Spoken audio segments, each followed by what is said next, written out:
بسم الله والابن والروح القدس الاله الواحد امين. بنعمه رب المجد يسوع وارشاد روح القدوس نكمل مع بعض سلسلتنا ازمه حيرتني لكن ايه ريحتني. الحقيقه الموضوع ده متكرر قوي وعشان كده بنديله اسم الدرس الغامض، وكانه غامض على الفهم. الاغلبيه مش بيفهموه. جالي حد وقال لي يا ابونا من فضلك تعالى انقذني من اخويا اللي فضلت 3 سنين في غربتي وانا بحول له فلوس قد كده، وقال لي على رقم كبير قوي مش لازم اقوله، حاجه بالملايين يعني. بقالي 3 سنين وانا بحول له الفلوس، لاننا في اخر مره اتفقنا على اننا انا ابعت له فلوس وهو يتاجر بيها. بيتاجر في اراضي وفي تجاره وفي عقارات، في كل اللي ربنا بيساعده فيه.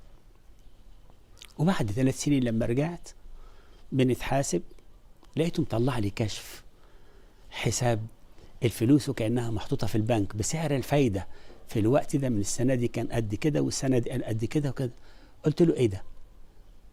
فين شغل التجارة؟ فين شغل الشركة؟ فين أرباح الشركة؟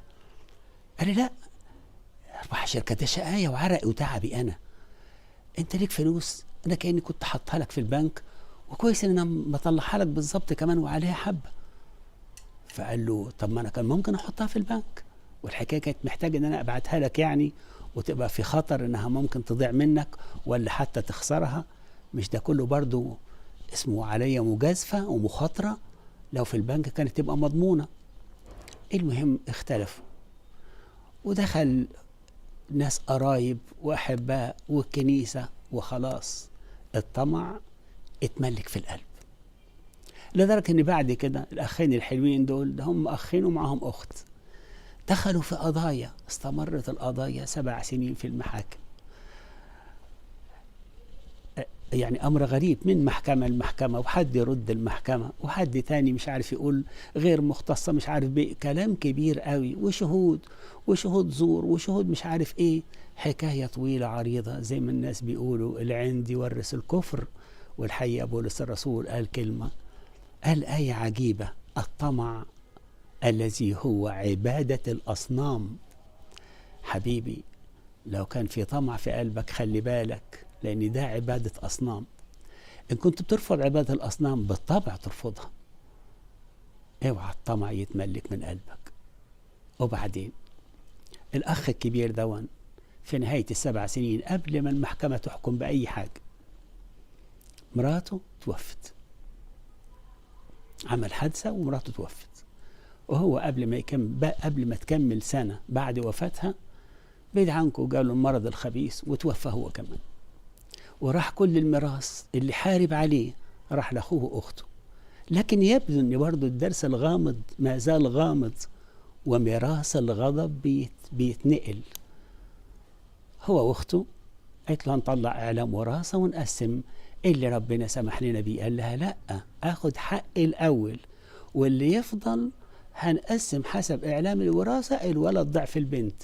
قالت له الكنيسة بتقول الولد زي البنت. قال لها أنا متمسك بحق الدولة، وأنا فاكر أني مرة البابا شنودة كان له الإجابة دي وده صحيح، أني ممكن بميراث المحبة حسب الكنيسة الولد زي البنت، وإن كان حد اتمسك برأيه أو بحقه وحب يعني يقتسم حسب قانون الدولة ما فيش مانع. الحكاية برضو هتبقى بسيطة وكده، يفرحوا باللي ربنا بعته لهم كميراث، يشكروا ربنا ويفرحوا ربنا كمان منه بعطاياهم وعشورهم وتعاطفهم مع المحتاجين. لكن الحكاية بدأت تاني سلسلة، درس غامض محدش قادر يفهم، وهم الاثنين الولد وأخته في تقسيم الميراث لجأوا مرة تانية للمحاكم.